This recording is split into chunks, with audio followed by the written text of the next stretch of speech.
Mr. President, Lord Corbett, ladies and gentlemen, I salute your gathering. I would like to first express my gratitude to the British Parliamentary Committee for Iran Freedom and the International Parliamentary Campaign in Defense of Ashraf for initiating this conference.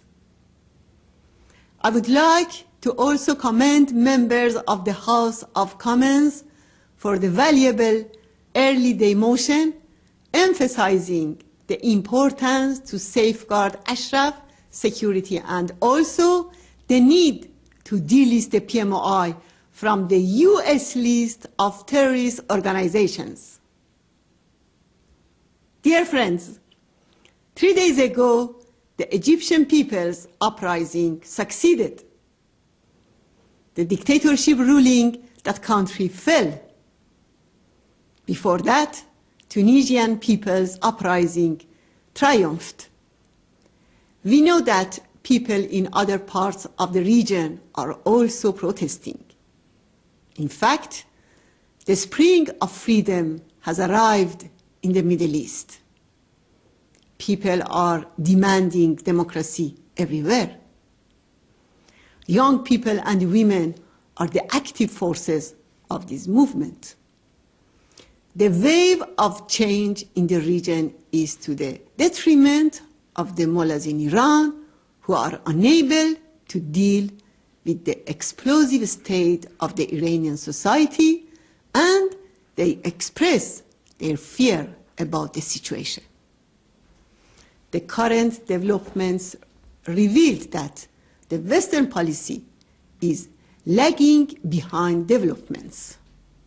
They also proved the failure of the premises that set the basis for the policy of appeasement. Appeasers denied popular urge for democracy in the region. They denied the importance of human rights for the region and sacrificed it for diplomatic and economic interests.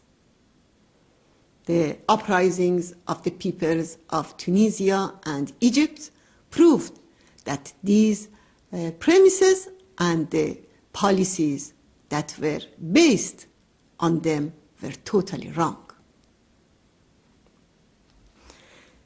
For years, we criticized the West for joining the mullahs in suppression of the Iranian democratic resistance.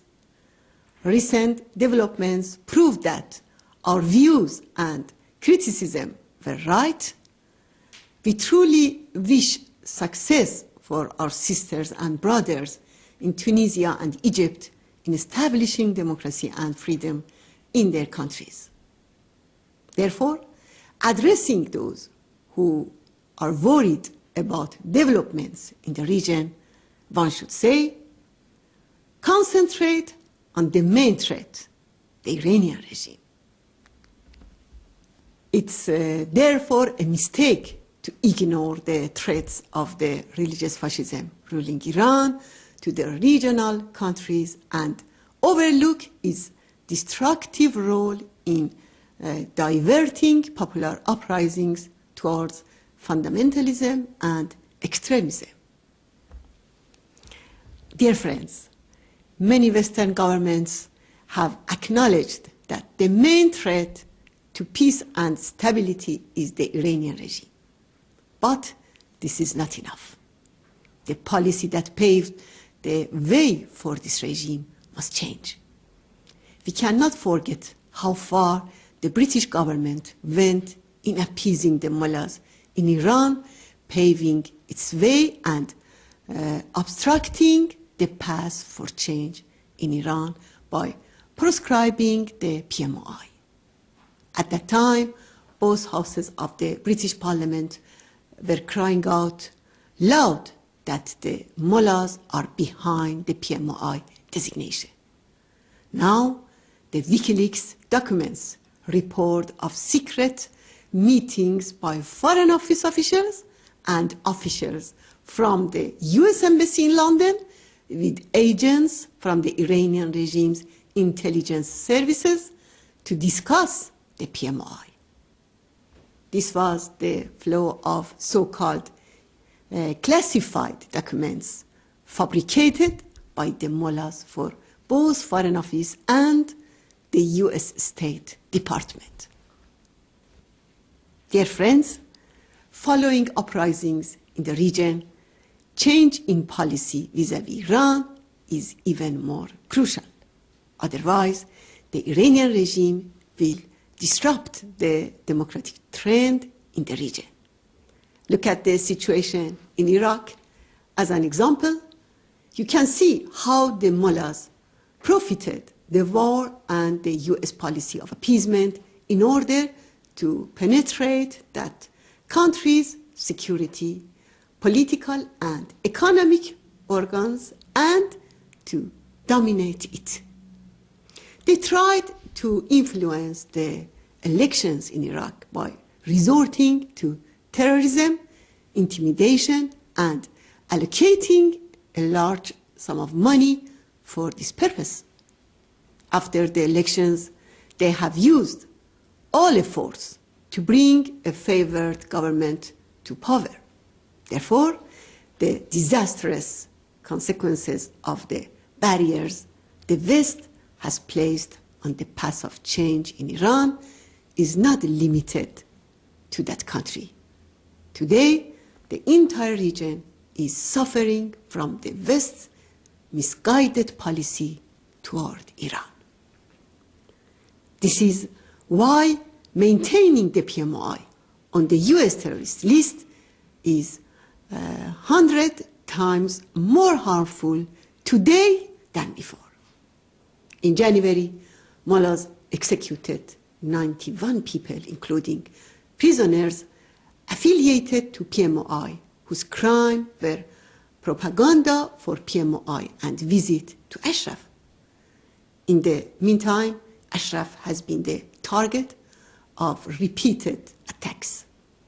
The attack of January 7 left 176 residents injured. Round-the-clock psychological torture of the residents with 180 loudspeakers by mullahs, agents with the full support of the Iraqi Prime Minister has entered its second year. In absence of a decisive reaction by international community, the loudspeakers are now blaring while insults at women residents in Ashraf. This, according to the International Declaration of Elimination of Violence Against Women, is considered as a crime. In recent weeks, even entry of medicine for Ashraf residents that they had bought by their own resources under the supervision of Iraqi director of Ashraf's hospital has been blocked. How can one justify such a major crime against protected persons? It is time that the US removes the terror label from the PMI and no longer hinders change in Iran, and for the United Nations to set up a permanent monitoring team in Ashraf. I thank you all.